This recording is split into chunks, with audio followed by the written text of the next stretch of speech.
चलिए, आज हम पढ़ने वाले हैं क्लास 12th का फिजिक्स का चैप्टर नंबर 6 विद्युत चुम्बकीय प्रेरण इलेक्ट्रोमैग्नेटिक इंडक्शन। अब इसमें होता क्या है विद्युत चुम्बकीय प्रेरण? तो प्रेरण का मतलब होता है उत्पन्न। क्या होता है प्रेरण का मतलब? उत्पन्न। तो विद्युत चुम्बकीय प्रेरण उत्पन्न करेंगे तो किसमें होगा? किसी भी चालक में उत्पन्न होगा। तो इसमें सबसे पहले हम पढ़ने वाले हैं, इसमें हम क्या क्या पढ़ेंगे? एक पढ़ेंगे आपका चुंबकीय फ्लक्स, आप लोग जानते हो, पढ़ चुके हैं चुंबकीय फ्लक्स चैप्टर 5 में, ठीक है ना भाई? किससे प्रदर्शित करते हैं चुंबकीय फ्लक्स को? 5e से। और विद्युत फ्लक्स को प्रदर्शित करते थे चैप्टर 1 में 5e से। ये चीज आपको समझ में आ जाना चाहिए। फिर इसमें पढ़ेंगे फैराडे का नियम, ये महत्वपूर्ण है, फैराडे का नियम और उसके प्रयोग।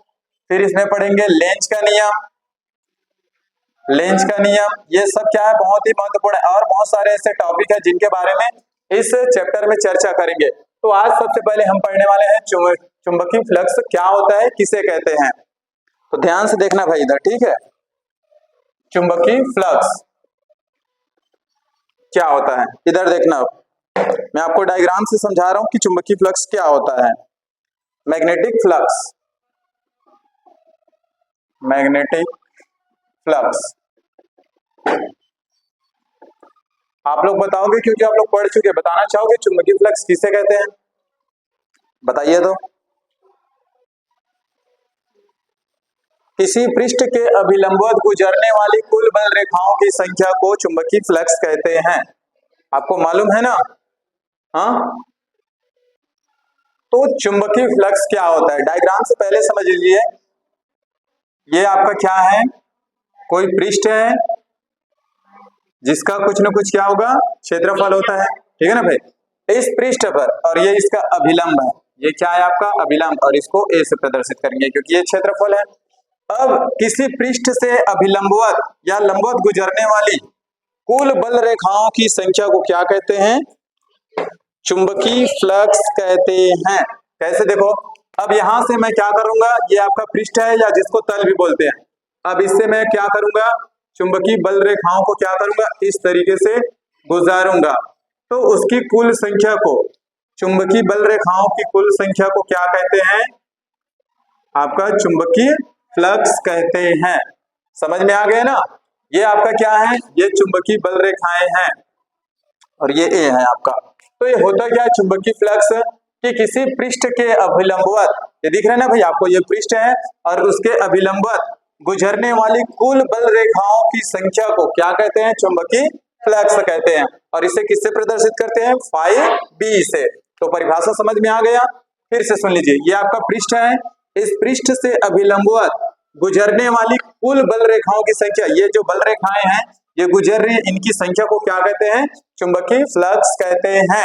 अब ध्यान से देखना, यहाँ पर कौन सा कोण बनेगा मालूम है आपको? अगर यहाँ पर मैं कोण बनाऊं, नहीं, क्योंकि ये आपका क्या है? ये अभिलंब है और अभिलंब पर ही क्या बन रहा है? एक ही दिशा में है, एक ही दिशा में रहता है। तो यहाँ पर क्या होता है? थीटा का मान 0 डिग्री कितना होता है?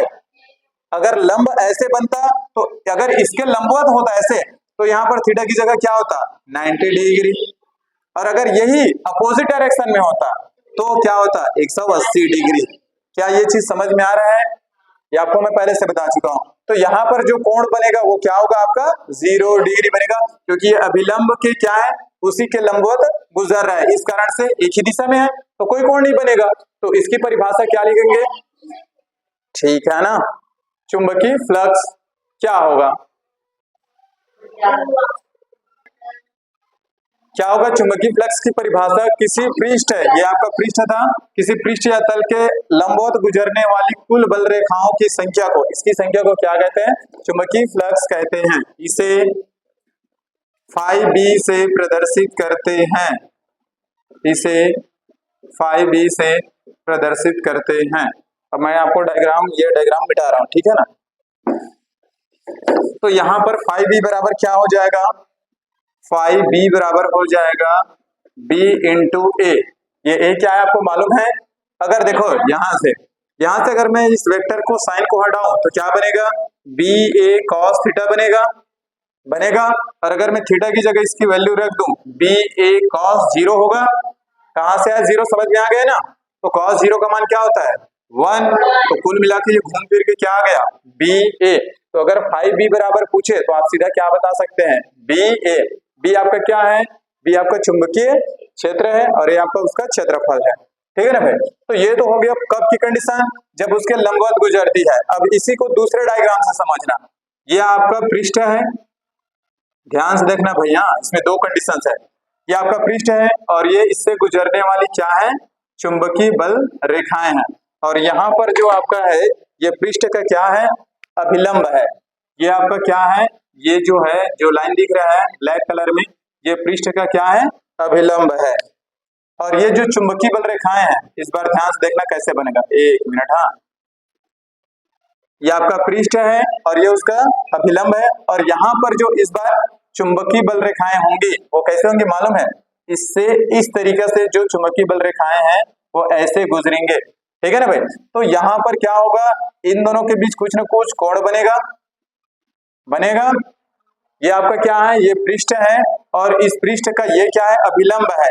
और इस अभिलंब में इस बार क्या होता था, उसके लंबवत गुजरता था चुंबकीय बल रेखाएं। इस बार वो चुंबकीय बल रेखाएं किस तरीके से गुजरी, इस प्रकार से गुजर रही है। तो ये आपका क्या है, ये आपका क्या है, गुजर रही है वो चुंबकीय बल रेखाएं है ना भाई, यह चुंबकीय क्षेत्र है, ठीक है ना, ये चुंबकीय क्षेत्र है। तो इस बार चुंबकीय क्षेत्र बी और आपका जो अभिलंब ए है उनके बीच कौन सा कोण बनेगा, थीटा कोण। यानी कि यहाँ पर कुछ ना कुछ कोण बनेगा, 0 डिग्री से ज्यादा ही बनेगा, चाहे 30 हो 45 हो कुछ भी हो, यहाँ पर कुछ ना कुछ कोण बनेगा। तब यहाँ पर कंडीशंस कैसी अप्लाई होगी, तब यहाँ पर यही वाली कंडीशंस कैसी अप्लाई होगी, तब फाइ बी बराबर क्या हो जाएगा, बी ए कॉस थीटा। जहां 0 लिख दिए थे उसके जगह अब यहाँ पर इसके जगह कुछ ना कुछ वैल्यू होगा, तब एक वाली कंडीशंस ऐसे ही बनेगी जब आपको थीटा का मान दिया रहेगा और एक बार थीटा का मान क्या होगा 0 होगा, यानी कि कोण का मान। तो ये समझ में आया कि जब आपका चुंबकीय क्षेत्र में ये उसका अभिलंब है और जो चुंबकीय बल रेखाएं गुजरने वाली अगर वो इस प्रकार से गुजरे तो किसके, चुंबकीय क्षेत्र बी और उनके अभिलंब के बीच जो कोण बनेगा वो कैसे होगा, फाइ बी बराबर बी ए कॉस थीटा। अब थीटा की वैल्यू दी रहेगी बी और ए का मान, तो फिर इसको रख देना, चुंबकीय क्षेत्र निकल जाएगा कोई चुंबकीय फ्लक्स। चुंबकीय फ्लक्स क्लियर है, समझ में आ गया। अब फैराडे के प्रयोग देखेंगे भाई, विद्युत चुंबकीय प्रेरण। विद्युत चुंबकीय प्रेरण किसे कहते हैं, तो इसको समझने से पहले आपको इसके पीछे की जो कहानी है उसे जानना पड़ेगा। तो आप लोग चैप्टर 4 में पढ़े हैं, क्या पढ़े हैं कि 1820 में एक साइंटिस्ट था जिसका नाम था ऑस्ट्रेट। कुछ याद आ रहा है क्या, ऑस्ट्रेट का प्रयोग किए थे, अलग अलग कंडीशंस पर उसने किया था। चुंबक हर बार उसकी कुछ ना कुछ स्थिति बदलती थी, चुंबकीय से याद आ रहा है। तो 1820 में ऑस्ट्रेट ने बताया था कि जब किसी चालक तार में धारा प्रवाहित करते हैं, मान लीजिए आपका क्या है, चालक तार है, तो जब किसी चालक तार में धारा प्रवाहित की जाती है तो इसके चारों ओर क्या उत्पन्न हो जाता है, चुंबकीय क्षेत्र उत्पन्न हो जाता है। आपको मालूम है क्या उत्पन्न हो जाता है, चुंबकीय क्षेत्र उत्पन्न हो जाता है, ये तो इन्होंने बता दिया था। उसके बाद क्या हुआ कि इसने जैसे ही प्रयोग किया उसके बाद ना सब वैज्ञानिकों के मन में एक सवाल उठा कि क्या ये तो समझ में आया कि जब किसी चालक तार में विद्युत धारा प्रवाहित करते हैं तो चुंबकीय क्षेत्र उत्पन्न होता है। अगर इसके विपरीत देखें, ठीक है ना भाई, अगर इसके विपरीत देखे तो क्या इसके विपरीत चुंबकीय क्षेत्र में विद्युत धारा उत्पन्न किया जा सकता है, ऐसा सबके मन में सवाल उठ गया। ये तो चालक तार में सीधा जा रहा था तो चुंबकीय क्षेत्र उत्पन्न हो गया, इसकी विपरीत डायरेक्शन में अगर चुंबकीय क्षेत्र किसी चालक तार में उत्पन्न होता है, ऐसा सबके मन में सवाल उठा। तो इसके लिए दो साइंटिस्ट ने क्या किया, उसको सिद्ध करने की कोशिश करने लगे। तो एक साइंटिस्ट था इंग्लैंड का जिसका नाम था माइकल फैराडे, ठीक है, और इसका एक सहयोगी था जो कहाँ का था, अमेरिका का, जिसका नाम था जोसेफ हेनरी। अब ये दोनों क्या करने लगे, ये जो लोग सवाल उठा था क्या इसके विपरीत भी चुंबकीय क्षेत्र को उत्पन्न किया जा सकता है, तो ये दोनों उस काम पे लग गए। इंग्लैंड के एक साइंटिस्ट थे माइकल फैराडे और अमेरिका के एक वैज्ञानिक थे जोसेफ हेनरी ने। अब इन्होंने क्या किया, दोनों प्रयोग करने लगे, बहुत दिन तक प्रयोग किया माइकल फैराडे ने। इसने किस पर प्रयोग किया, इसने किस किस चीजों पर प्रयोग किया उसको ध्यान से देखिए। एक धारामापी था, धारामापी, चुंबक और एक था आपका कुंडली। इन तीनों के बीच इन्होंने क्या किया, प्रयोग करके देखा इस चीज को सिद्ध करने के लिए, एक धारामापी, एक चुंबक और एक कुंडली। तो उन्होंने बहुत प्रयोग किया, उसके बाद भी कि उन्होंने क्या हुआ, उनको सफलता नहीं मिली। क्या हुआ, उनको सफलता नहीं मिली। अंत में वो थक हार के हार मान गए, और हार मानने के बाद उन्होंने क्या किया मालूम है, इस चुंबक को अंतिम में हार मान के इसी कुंडली में फेंक देता है। क्या करता है, जैसे ही ये चुंबक है उसको क्या करता है, इस कुंडली में फेंक देता है। तब वो देखता है कि जैसे ही वो इस चुंबक को इस कुंडली में फेंकता है तो इस कुंडली में जो ये धारामापी लगा रहता है, ये आपका धारामापी ऐसा होता है मालूम है ना, ये उसका संकेत है ये जी। तो ये क्या होता है कि जैसे इस चुंबक को अंतिम में ना हार मान के वो क्या करता है, इस चुंबक को अब मैं तो मुझसे नहीं हो रहा करके इस कुंडली में क्या करता है, उस चुंबक को ऐसे फेंक देता है। तो जैसे ही फेंकता है तो वो क्या करता है कि वो देखता है कि ये जो धारामापी लगा हुआ था कुंडली में, वो क्या होता है, इसमें विक्षेप उत्पन्न हो जाता है। विक्षेप मतलब ये जैसा ये इसका दिख रहा है ना, ये क्या होता है, कांटा समझो तो ये या तो इधर उधर हिलने लगेगा या इधर, तो कहीं ना कहीं ये क्या होता है, विक्षेप उत्पन्न होने लगता है। तब उसका सफल प्रयोग होता है। अगर काश वो नहीं फेंकता तो हो सकता है कि उसका प्रयोग सफल ही ना हो पाता। तो जैसे उसने उस चुंबक को कुंडली में फेंकता है हार मान के, तब वो देखता है कि इस धारा मापी में कुछ न कुछ थोड़ा सा क्षणिक विक्षेप उत्पन्न हो जाता है।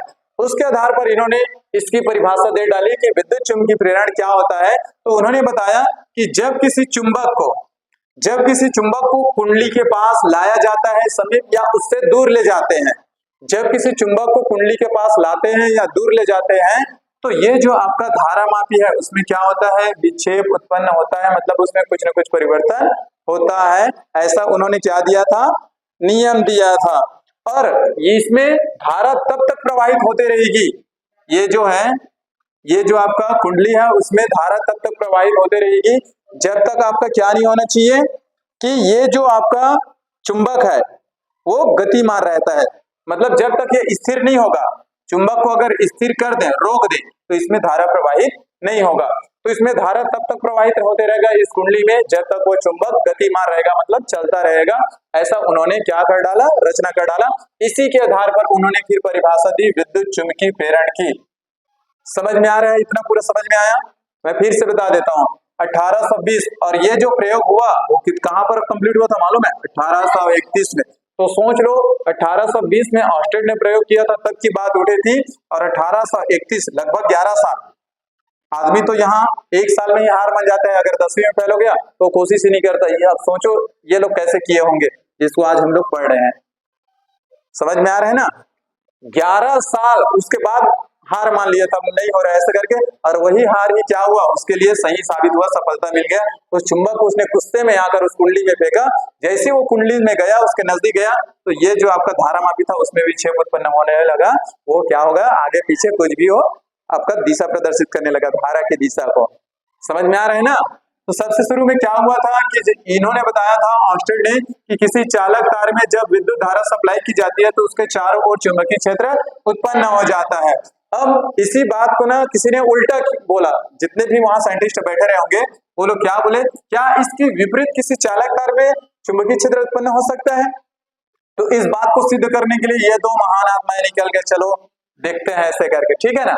इंग्लैंड का एक साइंटिस्ट था माइकल फैराडे, और अमेरिका के जोसेफ हेनरी, इन्होंने दोनों ने मिलकर प्रयोग किया और सिद्ध करने की कोशिश की, लेकिन लगभग बहुत दिनों के बाद ये हार मान गए, हो नहीं रहा था। तो किस पर प्रयोग कर रहे थे, एक धारामापी था, एक चुंबक और एक कुंडली, इन पर उन्होंने इन तीन चीजों पर प्रयोग किया था और हो ही नहीं रहा था। अंत में उन्होंने क्या माना, हार मान लिया, और हार मानने के बाद वो टेंशन में क्या हुआ, गुस्से में आकर इस चुंबक को उस कुंडली में ही फेंक दिया। जैसे ही फेंका तो क्या हुआ, उन्होंने देखा कि ये कुंडली क्या होने लगी, जो उसके अंदर धारामापी लगा था उसमें भी छेद उत्पन्न हो जाता है, चाहे वो थोड़ा सा हो या ज्यादा सा हो। ये जैसे मान लो अभी इस डायरेक्शन में था, वो घूम करके ऐसे हो गया या ऐसे हो गया, ऐसे डायरेक्शन में, तो उसमें भी छेद हो गया। तो इसी को उन्होंने क्या किया, और इसमें धारा तब तक प्रवाहित होती रहेगी जब तक चुंबक क्या रहेगा, गतिशील रहेगा।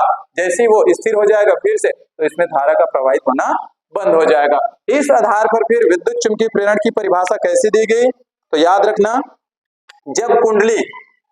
जब कुंडली और चुंबक के बीच कौन सा गति कराया जाता है, आपेक्षिक गति, जिसको बोलते हैं सापेक्ष गति, ठीक है ना भाई। जब चुंबक और कुंडली के मध्य आपेक्षिक या सापेक्ष गति कराया जाता है तो वहां पर विद्युत वाहक बल उत्पन्न हो जाता है या प्रेरित हो जाता है या विद्युत धारा उत्पन्न हो जाती है, उसे क्या कहते हैं? विद्युत चुंबकीय प्रेरण कहते हैं। समझ में आ गई इसकी परिभाषा? कैसे देखना है, देखो कैसे बताना है। जब किसी चुंबक या कुंडली में, जब किसी चुंबक या कुंडली में कुंडली को के साथ आपेक्षिक गति कराया जाता है तो वहां पर विद्युत वाहक बल या विद्युत धारा उत्पन्न हो जाती है। इस उत्पन्न धारा को या प्रेरित उत्पन्न धारा को क्या कहते हैं? विद्युत चुंबकीय प्रेरण कहते हैं। ये समझ में आ गया? ये पूरा समझ में आया ना भाई? तो चलो अब इसे लिखे इसकी परिभाषा को, तो सुन लो। परिभाषा क्या लिखा है? जब किसी चुंबक या कुंडली के मध्य आपेक्षिक या सापेक्ष गति कराया जाता है तब उस कुंडली में विद्युत वाहक बल या विद्युत धारा उत्पन्न हो जाती है और यह घटना विद्युत चुंबकीय प्रेरण कहलाती है। तो इसको याद रखिए, विद्युत चुंबकीय प्रेरण क्या होता है अभी आपको पूरा डायग्राम के माध्यम से बताया हूं। अब हम पढ़ेंगे फैराडे ने क्या प्रयोग किया था। दोनों फैराडे और हेनरी ने मिलकर क्या प्रयोग किए थे और उनके क्या नियम थे। तो पहले प्रयोग के बारे में जानेंगे, प्रयोग के बारे में, उसके बाद फिर हम इसके नियम के बारे में देखेंगे। ठीक है भाई, इसे नोट कर लीजिए। चल, विद्युत चुंबकीय प्रेरण संबंधी फैराडे के प्रयोग। अब इन्होंने क्या प्रयोग किया था तो ध्यान से देखना। अभी जो आपको बताया था ना, क्या क्या लिया थे? 3 चीज। एक आपको चाहिए धारा मापी, ठीक है ना, एक चाहिए आपको चुंबक और क्या चाहिए? कुंडली। अब ध्यान से देखना डायग्राम में कैसे बनेगा। तो ये आपका एक कुंडली है, ठीक है, ध्यान से देखिए भाई, ठीक है ना, और ये आपका दूसरा कुंडली है। तो 2 कुंडली है और इसमें कुंडलियों की संख्या आप बढ़ा भी सकते हो, कम भी कर सकते हो। ये आपकी कुंडली है, ठीक है ना भाई, ये आपकी क्या है? कुंडली है। और इस कुंडली में क्या जुड़ा है? इस कुंडली में जुड़ा है धारा मापी, और ये धारा मापी का संकेत है, इसको G से प्रदर्शित करते हैं, गैल्वेनोमीटर, ठीक है ना भाई। और इसमें धारा प्रवाहित हो रही है और ये आपका क्या है? ये आपका कुंडली है। क्या है? कुंडली है, ठीक है। अब इसमें कुंडली में क्या होगा? इसके समीप एक चुंबक रखते हैं, ये आपका चुंबक है, ये इसका N सिरा है और ये इसका S सिरा है। अब हम क्या करेंगे? इस कुंडली के अक्ष को बनाते हैं पहले। तो ये रहा आपका कुंडली का अक्ष, ध्यान से देखते जाना भाई।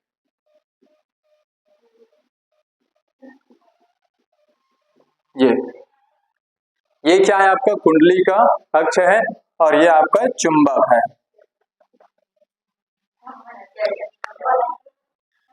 अब ध्यान से देखना आगे क्या होगा।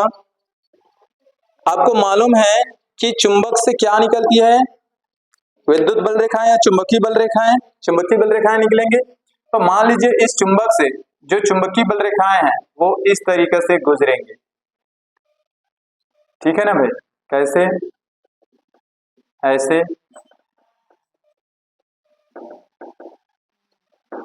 ऐसे। ये आपका क्या है? ये आपकी चुंबकीय बल रेखाएं हैं, ठीक है ना भाई। ये आपका चुंबकीय बल रेखाएं हैं जो इस चुंबक से क्या हो रही है? निकल रही है, जो इस कुंडली से क्या हो रहा है? कुंडली से निकल रही है। ये जो आपकी चुंबकीय बल रेखाएं हैं वो आपकी कुंडली से निकल रही है भाई, ऐसे। अब ध्यान से देखना इसमें होगा क्या, मैं आपको समझा रहा हूं। सबसे पहले समझ लो इसमें क्या क्या चीज है। इसमें 3 चीज का यूज करने हैं, धारा मापी, चुंबक और कुंडली। ये आपका क्या है? कुंडली है, इसमें फेरों की संख्या N है, मतलब बहुत सारे, आप बढ़ा भी सकते हो कम भी कर सकते हो, ठीक है ना भाई। फिर ये आपका चुंबक है और ये आपका एक धारा मापी है। तो धारा मापी को किससे जोड़ा गया है? कुंडली से जोड़ा गया है, ठीक है। अब ध्यान से देखना इसमें। तो चलिए अब इधर देखते हैं पहली कंडीशन। अब इसमें होगा क्या? और ये जो निकल रही है आपको क्या मालूम है? ये आपकी चुंबकीय बल रेखाएं हैं, ठीक है ना भाई। अब इसमें समझना इसमें है क्या चीज, इन्होंने प्रयोग क्या किया था। तो इसका पहला निष्कर्ष क्या आएगा? जब इन्होंने इन सब को देखा तो क्या निष्कर्ष निकल के आया? तो पहली कंडीशन में जब आपका चुंबक भी स्थिर रहेगा और आपका जो कुंडली है, दोनों ये दोनों स्थिर रहेंगे तो आपका ये जो गैल्वेनोमीटर है यानी कि धारा मापी है, इसमें कोई विक्षेप उत्पन्न नहीं होगा। सबसे पहले इधर ध्यान से देखिए, चित्र आप लोग बना दे सकते हैं। इधर देखो क्या होगा, पहली कंडीशन ध्यान से सुनना कि जब आपका चुंबक स्थिर हो और आपका जो कुंडली है दोनों क्या हो, स्थिर हो, ठीक है ना भाई, तब की कंडीशंस में पहली कंडीशंस बता रहा हूं, जब आपका चुंबक भी स्थिर हो, आपकी कुंडली भी स्थिर हो, तो ये जो धारा मापी है उसमें कोई भी विक्षेप उत्पन्न नहीं होगा। यानी कि ये जो इसका कांटा दिख रहा है, समझो तो ये जैसा था वैसे ही रहेगा, इसमें कोई विक्षेप उत्पन्न नहीं होगा। अब दूसरी कंडीशन देखो, दूसरी कंडीशन क्या है कि इस चुंबक के किसी एक सिरे को, चाहे आप N सिरे को ले जाओ या S सिरे को ले जाओ, इस चुंबक के किसी एक सिरे को जब इस कुंडली के समीप लाया जाता है, अभी कुंडली कैसा है, स्थिर है, ध्यान से समझना। अब इसको गतिशील कर रहे हैं, किसको, चुंबक को। एक कंडीशन ऐसी आएगी, चुंबक को स्थिर रखेंगे, इसको गतिशील करेंगे। इधर ध्यान से समझना कि जब चुंबक के किसी एक सिरे को क्या करेंगे, इस कुंडली के समीप लाया जाता है, तो देखते हैं कि धारा मापी में क्या होता है, धारा मापी में आपका विक्षेप उत्पन्न हो जाता है। क्या उत्पन्न हो जाता है, विक्षेप। और वो विक्षेप किसको प्रदर्शित करता है, विद्युत धारा की दिशा को दर्शाता है या प्रदर्शित करता है। अब मान लीजिए अब ये ऐसा था, जब दोनों स्थिर थे, तो अब जैसे ही इसको समीप लाए तो ये जो आपका क्या है, धारा मापी, इसकी में क्या होता है, विक्षेप उत्पन्न होता है, और ये इस तरीके से हो जाता है, जो ऐसा था वो ऐसे हो जाता है। और ये क्या बताएगा, ये धारा की दिशा को प्रदर्शित करेगा। दूसरी कंडीशन समझ में आया।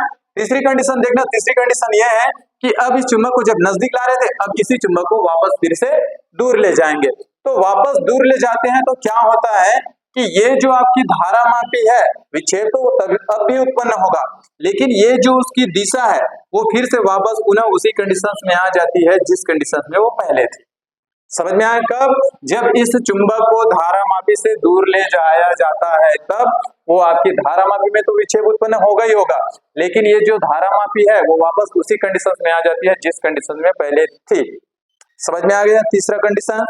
चौथा कंडीशन क्या था, ये ध्यान से देखना कि चौथा कंडीशन था आपका कि ये जो आपका, अब इसमें क्या होगा, अगर इसमें मैं कुंडली में फेरों की संख्या को बढ़ा दूं, अगला स्टेप क्या है, चौथा नंबर में ध्यान से सुनना, ये 3 स्टेप समझ में आ गया। अभी लिख नहीं रहे भाई, अभी सिर्फ आपको समझा रहा हूं, फिर उसी को शब्दों में वर्णन करना है।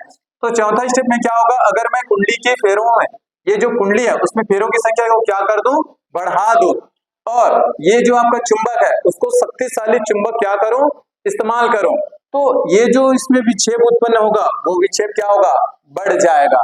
कब की कंडीशन में बढ़ेगा, जब आप फेरों की संख्या को बढ़ा दो या शक्तिशाली चुंबक का प्रयोग करो, तो ये जो धारा मापी में विक्षेप उत्पन्न होगा वो विक्षेप कैसा होगा, विक्षेप उसका बढ़ जाएगा। ये चौथी कंडीशन है। अगली कंडीशन ध्यान से देखना, जब आप इस चुंबक को इस कुंडली के समीप तीव्र गति से लाते हैं, कब, बहुत ही तीव्र गति से, मतलब जल्दी गति से, तो भी इस धारा मापी के विक्षेप क्या होता है, बढ़ जाता है।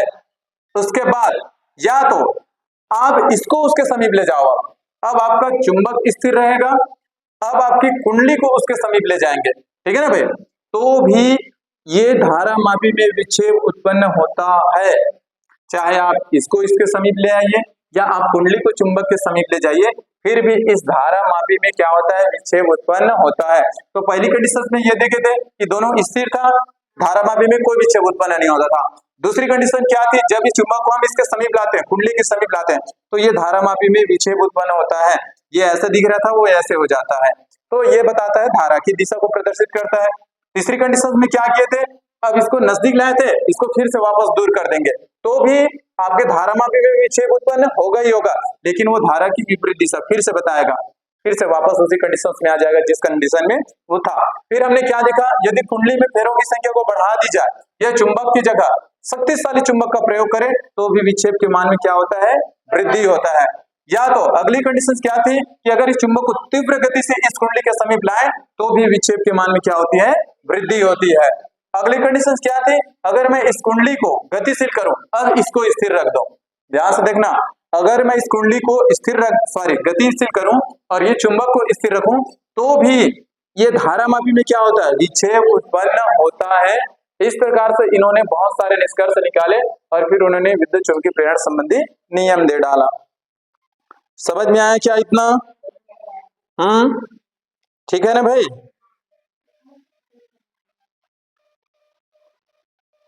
तो डायग्राम को आज बना लीजिए, फिर इसका जो प्रयोग था जितना आपको पहले मैं अभी बताया हूं ना, उन सबको कल शब्दों में वर्णन करेंगे। ठीक है, तो आज की क्लास को यहीं पर ओवर करते हैं और इस डायग्राम को आप लोग अच्छे से समझ लीजिए और अच्छे से देख लीजिए, बना भी लीजिए, और इसका जो प्रयोग था शब्दों में कल हम इसका वर्णन करेंगे। तो आज की क्लास यहीं ओवर करते हैं। धन्यवाद।